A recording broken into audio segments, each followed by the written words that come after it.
Welcome to my YouTube channel ODI योजन को आज आपण मानकर सिटी एंट्रेंस एडमिट कार्ड आसी जाइए बर्तमान ता लाइव चलती चलो देखा केमती आप एडमिट कार्ड डाउनलोड करेंगे। प्रथम साम्स ओडिशा पोर्टाल को जी पोर्टाल करापर ये साम्स ओडिशा तले डीएलईडी आस डायरेक्ट तले डीएलईडी ही क्लिक करेंगे। तापर आस डीएलईडी साइड खुलीज आप देखो आसूसी existing student login mock test download admit card. तो ये मॉक टेस्ट और डाउनलोड एडमिट कार्ड आप क्लिक करेंगे डाउनलोड एडमिट कार्ड रे स्लाइड खुलीज ये लिखा एडमिट कार्ड इज लाइव।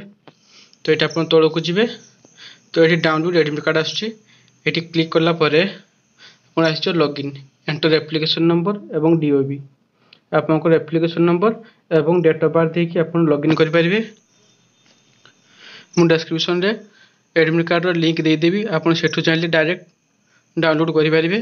तो ये भाव आप एडमिट कार्ड डाउनलोड करेंगे। जब आप सिटी एंट्रेंस प्रिपेयर होती तेज आम चैनल वीडियो गुड़ी देखूँ। सिटी एंट्रेंस पूरा सिलेबस वाइज क्लास अच्छी प्रीवियस क्वेश्चन अच्छी वीडियो गुड़ी देख सारापर आप सिटी एंट्रेंस निहाती सक्सेस पाइबे। तो धन्यवाद। वीडियो को आप सांग शेयर करूँ और चैनल को सब्सक्राइब